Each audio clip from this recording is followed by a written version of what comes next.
Andrew McCART. That's the security guard saying I'm Andy the security saying I'm a shit interviewer, but I'll take that. Andrew McCART, IFL TV, proudly sponsored by Everlast. I've got to say I'm delighted to be joined by Pat McCormack. Pat, we just spoke a little bit off camera there.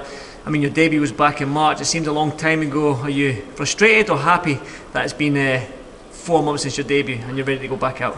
Nah, I'm just happy my next fight just on Saturday. Been training hard, been in the gym all year really, so just working and learning with Ben Davison all the time, and going to put it into play on Saturday and put on a show. Well, talking about putting on a show, your professional debut, you put on a show.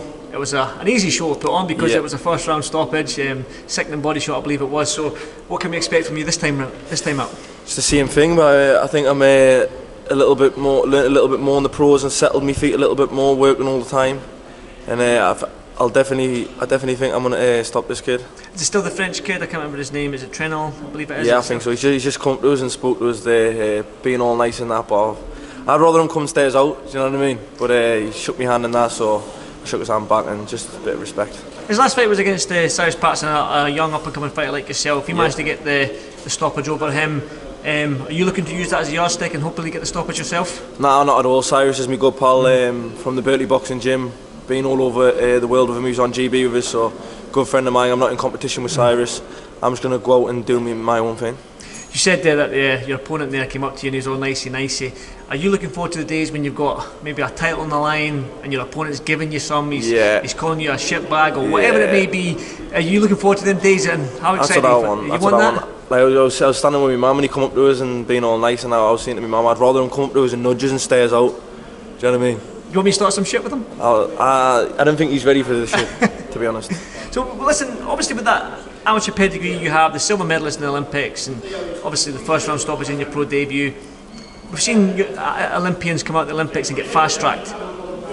Galao, one of them as well, he's getting them 10 rounders in already. For you, are you looking to get fast tracked, or are you just still on your craft, so to speak? I'm just doing whatever my management tells us, whatever Ben thinks. Get a few fights under my belt, and then we're going to step up the levels as we go on. But I need the rounds, to be honest, so I'm going to have to step up the levels soon if I keep on stopping them early. We'll see how it goes on Saturday night. We spoke as well about this 147 pound division. I'm looking at it right now, you're probably one of the biggest 147 pounders that I've ever interviewed in terms of height. So 147 is easy for you to make? To be honest, I've never made actually 147, but weight, I'm making 68 kilos. I don't know what it is in pounds. I'm still working in kilos off the amateurs. I think it's like 2 pounds over, but I'm making that comfortably, so I think if I get a nutritionist on board, and I should make it easy. 147 pound division as well is it's not just stacked with talent, it's stacked. There seems to be thousands of fighters. It's the money division, isn't it? It's the money division. Other than the heavyweight division, you would say that the welterweight division is the money division. When you look at the guys at the top of the division with the Errol Spencers and the Crawfords and all these guys, and for yourself, I mean, how excited are you to be in this division? Not just here, because Conor Benn's at welterweight, do you know what I mean? You can go up to light middleweight, there's some guys at light middleweight as well, so how excited are you to be in this division? Yeah, best division in the world. Obviously there's massive fights out there for us, but I'm starting at the bottom. I've got to keep on climbing the ladder, so there's no point in talking about people at the top unless I'm ready to fight them next. There's no point in mentioning people's names unless I'm ready to fight them next, so I'm just going to keep working my way up the ladder until we get there, and then when them fights come, The Geordie crowd as well, I mean, they're looking for... Lewis Richardson's done it, he's flown that black and white flag for so long now, and maybe they're looking for another champion to come through another. Is that you? Yeah, hopefully Lewis Richardson paved the way of selling out in the Metro Arena, and that I've been to watch him when he boxed Robbie Davies, and the atmosphere was unbelievable. Do you know what I mean? Like nowhere in the world. So if I can get everyone from the North East behind me, a few titles on the line, that Metro Arena will be bouncing. That St James's Park is still that carrot on the end of the stick, or that for these Geordie fighters. St James's Park, Lewis Richardson hasn't quite got there yet. Do you think you can? To be honest, I think you need a world title to be selling that out. Obviously, you need to sell the Metro Arena out first, and then work my way up the ladder. I seen your brother Luke limping with one trainer on. What's going on there? Oh, I don't know. He's bent his foot or something. Has he hurt himself injured? He'll be all right. How frustrated is him? Because his debut was meant to happen in Liverpool as well, and you're obviously close with your brother. He's watching you going now, looking to go 2-0. How frustrated is he to get his opportunity to get in that ring as a professional? He's dying to get back in.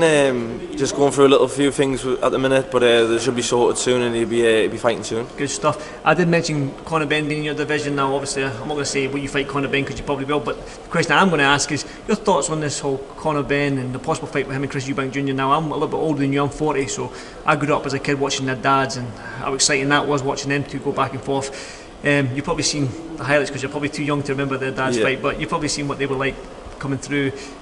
But for their sons, Conor and Chris Eubank, just your thoughts on that? Yeah, it's going to be an unbelievable fight. That fight had to happen at some point in there because of the history with the dads. So that fight was always going to happen, and I think it's got to happen before one of them gets too old, because I think Chris Eubank's about 33, 34. He's 32, 33. I think it's a perfect time to have it. They might as well have it now. It's going to be mad with the weight. What was it? The weight. The weight. I think. What's the weight? You're only allowed to put a certain amount of weight on. Well, that's what they're saying. There's a rehydration clause. That. So that's going to come into play, and it might give Conor Benn the favour. Might favour Conor Benn with the what's it called? The weight cut. The rehydration. The rehydration cut. So it might give Conor Benn the edge. Obviously, if you go up as much as you want, it will probably give Eubank the edge. But I think it's going to be a good fight. Both got very exciting styles, so it's going to be a good show. Can you pick a winner? Depends with the rehydration clause. Yeah, I think that's the biggest thing with the rehydration clause. If he can go up a certain amount of weight, I would give it to Eubank. But if he's only allowed to go up a certain weight, I'd probably give it to Conor Benn, because I think Eubank would be dreaming to come down to that weight. So he's fought at super middleweight, hasn't he? Exactly, and it's an intriguing fight, definitely, especially with the history of the fathers as well. But for you, one final one, Newcastle, proud Geordie yourself. Well, you're from Washington, I believe that's still Newcastle. Thereabouts. What can the Geordie fans and North East fans expect? Yeah, good sharp performance, and hopefully get a good knockout to add to my highlight reel. No doubt you will, Pat. Thank you so much for this. FAVOUR TV. Speak to you soon, brother. Nice one. Welcome, Team Everlast, to the Team Everlast Fitness app.